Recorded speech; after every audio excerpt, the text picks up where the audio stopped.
Hello there, Ian Macdonald speaking to you from my office in Parliament House in Canberra. Well, last week we passed a migration bill that was intended to stop the flow of illegal immigrants into our country.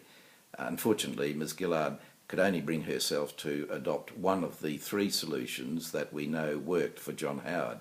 It included not just the offshore processing, which Ms Gillard now adopts in spite of years of criticising John Howard for it, but she failed to adopt the temporary protection visas and the ability for the Navy to turn boats around where it was safe to do so.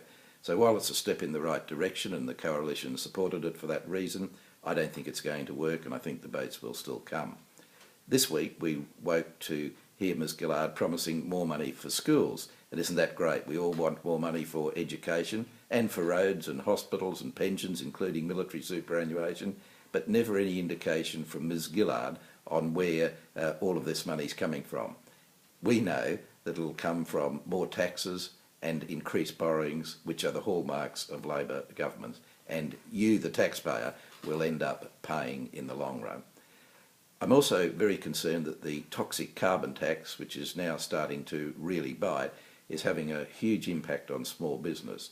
Their costs keep going up, and not 1 cent of compensation from the Gillard government for small business, which means they just have to pass on their increased cost to we, the consumers.